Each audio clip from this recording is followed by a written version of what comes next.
You have a question right away? Or? Good morning, Steve. It's good to see you again, man. Good morning, Michael. How are you? Good. You are with a company called BL Dalsin. They're one of the best roofing companies in the greater St. Paul, Minneapolis area. I think they say Minneapolis, St. Paul. Minneapolis always gets the top billing, yeah? Yep, MSP, Minneapolis, St. Paul. Yeah, that's the airport code too, right? Correct. You and I spent quite a bit of time together, man. Earlier this year, this is 2020 for anybody watching the video. And what a year it's been. What month did we do the training, the sales training? I want to say it was June and early July. June and early July. So at that point, we were 4 months into a pandemic. The recession hadn't been declared yet.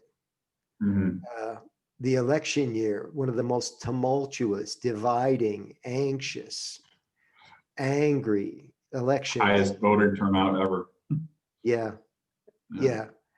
Uh, and not for nothing, it was your first year at BL Dalsin in sales. correct. So somebody believed in you at the time, and then uh, your boss arranged sales training for a bunch of people at the company, including you. But you and I had a chance to talk privately about, because I think sales is an individual problem for everybody, because everybody's got their own stuff. Some people have not had any formal training. Some people have had a boatload of formal training, but they have no confidence. Some people are old dogs that can't be taught new tricks. Some people are new dogs that can't be taught new tricks. Um, and we had identified, luckily, because we're not always successful at identifying the core problem, but I think you hit upon it, that you had maybe some confidence issues. And that's very common, by the way, in a first year position, because you're an unproven alpha male in the new world. And you were very forthright to speak to me about that, and I appreciate it. And I think that was a big breakthrough, not only for you but for me, because I knew what to go to work on. I probably would have found it anyway, but when you told me about some things that had happened in the past, it Stephen Covey says sunlight is a terrific disinfectant, right? So we put light on this thing, and then it went to work in your subconscious. And you, thanks for reaching out to me yesterday. You said that you have had, I'll let you announce it. What kind of year did you have this year in sales? I had a pretty successful year. I ended up hitting my sales goal early, and now I'm exceeding that every single day. So it's a good feeling That is going a into the new year. wow. So, When did you meet the goal? 2 weeks ago, so about early November or late November, sorry. Yeah, that's fantastic, man. I'm so happy for you. So Um, you told me another anecdote about, when you sell roofs, you're selling two things. You're selling either the entire roof job or you're selling fix and repair. Are they called correct. fix and repair? Just maintenance, Maintenance. annual maintenance, short-term maintenance, long-term maintenance. So And in one example, you had tripped on a prospect that appeared to have one roof that needed something, and sure. you managed to turn it into 10 roofs. Is that true? Yeah, yeah. So it was an old customer that we had lost touch with, and I want to be careful how I say that. We didn't lose touch with them. They might have gone a different route for a number of years. I made a cold call on them. Had a good conversation with him right off the bat, and he gave us a chance for one building. He met me on site. I walked him through how we do things, Yeah. and from there he's like, "All right, let's give this a shot." And then he liked how he performed from top to bottom with communication, and then delivered on the goods per Yeah. se. And then he's like, "By the way, I've got 9 more buildings I need you to inspect. Can we make that happen right away?" And then it wasn't just inspect them; we sold the work afterwards too. So Amazing. I don't know if I mentioned this earlier, but another thing that's happened during the 2020, I think I might have mentioned it, is the pandemic. And it is not easy to sell this year for a bunch of reasons. One is people aren't, there's not as much traffic in lobbies for various reasons, mhm, depending on what level of lockdown your state is in. Michigan right now is in what's called a pause. The governor can't enforce lockdown. So she's mhm, encouraged everybody with the governor seal, to stay home. She's encouraged restaurants to stay closed. So this causes a lack of circulation among what are called extraneous visits like salespeople. Um, the other thing is, if you do get into a lobby, you have to wear a mask most of the time. So you're covering half of your face while you're trying to negotiate or make a good first impression. The other person's wearing a mask, so you can't tell if they're smiling or squinting. It's just a bizarre time to be doing anything. And so a lot of salespeople are doing this now, this Zoom thing where you can actually see the person and enjoy their company a little bit. Yeah. You told me before we pressed record today that one of the things that you remember from the training is this idea of going social when you think you should be business. Can you talk a little bit about that and how that's worked for you this year? Sure. So my biggest impact when it comes to meeting with people has been on site. It's usually just we meet in the lobby, take us up to the roof, and in that short period of time, it's kind of, it's almost like a little elevator speech, if you will. Try to keep it, social before we hit to the roof where we talk business when we get up there. Yeah. But that way I can really find out who the person is, what are their interests, what really hits to home. But asking about family right now and this pandemic, if you will, Yeah. has been gold. It allows people to really open up, and then it carries into conversations such as sports, hunting, or whatever it may be. But for me, that has been amazing. So. Yeah, thank you. It's an interesting thing about selling. We walk in with our sales hat on. You've heard that expression, and then so we want to get right down to business, and we do this cursory, usually lame small talk, and just to fill the time, because it would be way too unnatural to launch into slide one of the presentation as soon as you walk into the room. So we know we have to have this buffer, but it's usually not very purposeful. You make an interesting point just by asking about the family. And then of course that's like a walking into a labyrinth, right? Because, oh, you have kids? How many kids?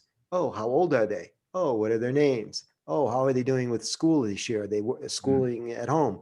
And you just keep walking through it, and you learn so much about their personal situation that eventually, even if you're faking it, which I don't recommend, the other person starts to think you actually care about them. Yeah, I never fake it. I always try to use real stories. Yeah. Whether it's either examples of my neighbors or my parents or whatever it may be, but I always try to use real stories, never a Good BS for story. you. So by counterbalancing all that business talk with more social, and the other thing that happens, and because we're talking here about relationships, which is how you turn the one building into 10, it was a relationship. He trusted you, he liked you, he got to know you better. Is that if you ask enough questions of somebody, they eventually ask questions of you. If you never ask enough questions, they'll never ask about you, and now you have no relationship. So bravo, man. It is not an easy thing to do, and I'll bet only 20% of all salespeople have ever figured this out. You also mentioned something about you remembered from the training with regard to mirroring, and specifically the thinker pose, which is the hand to the chin. I'm really interested in what you're saying. Have you been able to use that this year with people? Do you notice an immediate reaction, or is it more accumulative? I wouldn't say I've used it over a Zoom meeting because I've had very few Zoom meetings. It's been mostly, like I said, on-site visits. Yeah. So I try to mirror actions, if you will, like if we are taking an elevator ride or whatever we need to do. So if the guy is relaxed in the elevator in the corner, I'll try to do the same thing, let them know, hey, I'm also here to just relax. If we're a business, arms crossed, I'll do the same thing. Yeah. So I kind of use that in a different way, Yeah. as opposed to like right now where you and I are just sitting in a Zoom meeting. So It's interesting you mentioned elevator speech, which is for those of you watching that don't know what this is. The idea is that you would get on an elevator with somebody, and in the 20 or 30-second, probably 20-second elevator ride, you would exchange information of some sort that would be useful to the relationship, whatever that relationship is.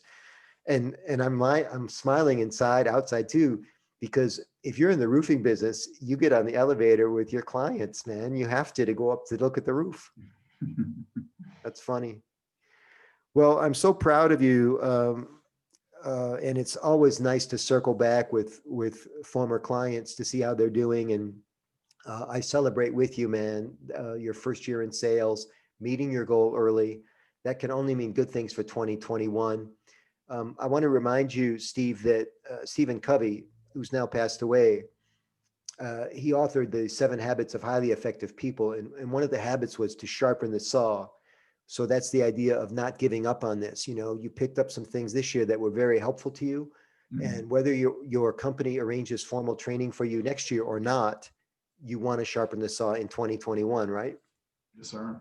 Okay. So keep doing that moving forward, man. You're a young person and you've got the world ahead of you. And if you stay cognizant of all the things there are to learn in sales and psychology and relationships, you're going to make $1 skillion. That's a skillion. That's way over $1 million. I like that. Before we go, show us the two, and show us in order of, show us the philosophical quote first, and then show us what you wrote down from the training. The quote, the philosophical quote had to do with time, kind of like forgetting the past. Yeah, so it's a pretty well-known quote. Yeah. Yesterday is history, tomorrow is a mystery, and today is a gift.